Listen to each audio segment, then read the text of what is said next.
had versus the perception of them. I remember even towards the end of the beta, the last beta, I know people were like, "Oh, Kimberly might be like secretly broken sauce." They ended up taking away the invuln on one of her, I think her OD Tatsu, right? That was what the OD DP. Oh, okay. Just goes right into the elbow, back to the ground, gets the overhead, and this is Blender. Like, there is still a world where if Kimberly takes control, you're not getting out of the corner until you bust out. And that's exactly what we see from Kusanagi, but what more can you do? That's degenerate. See, that's the stuff that bugs me. When I watch a Kimberly do something where they like run across the screen and then the teleport turns into like a built-in suppressor or something. Like there's so much of that built-in backsway shit in her kit that I don't know how to handle. No, we're too far away for the backstrong to punish after the drive reversal, but dark trouble works out here for Kusanagi. We do get the wall splat and the stun. Kusanagi may have just saved this round for themselves, and indeed they did. First round on the board for Kusanagi. Yeah, so Kusanagi was, for a lot of the ladder, in the #1 spot with like 7-0, 8-0, 9-0, whatever it was. So they definitely have shown they can beat a lot of the players in the ladder here tonight, in the bracket here tonight. But A, that was first to 2. B, it was ladder, so you always knew you had a second chance against a different player. But now we have the buff install here for Fierce. Yeah, what I was gonna say. Oh, thank you, Zero Mix. Yeah, there is. Yeah, it's. Oh, it's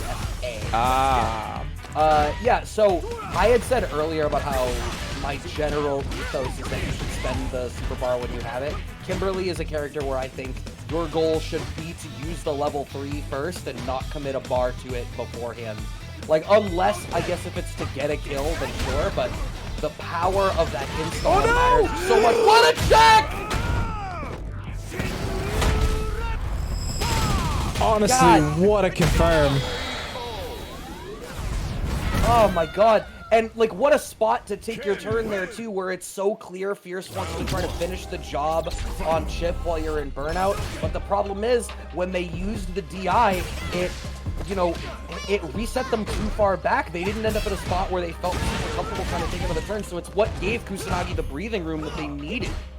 Kusanagi, again, putting their opponent into burnout and trying to just buy space, but I feel so bad for Fierce because it feels like for so much of it, they're doing the right thing. And then right at, like, the vertex moment, they get crushed, and Kusanagi just swings all of the momentum back in their favor. And here we see, again, burnout, in fact. All right, I like this. Yeah, I mean, having to spin that bar there. Oh, punish counter.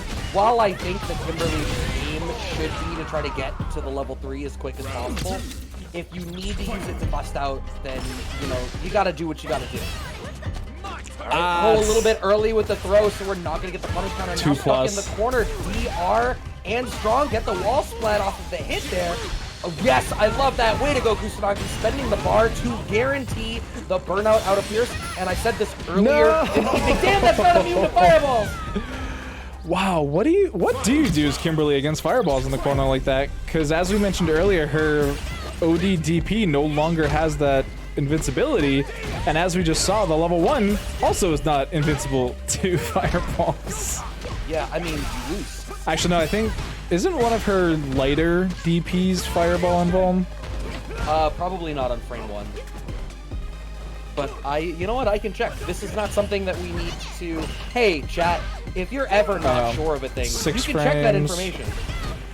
6 frames, 8 frames, Jesus Christ. Oh, the DI again for the punish counter. Oh my god.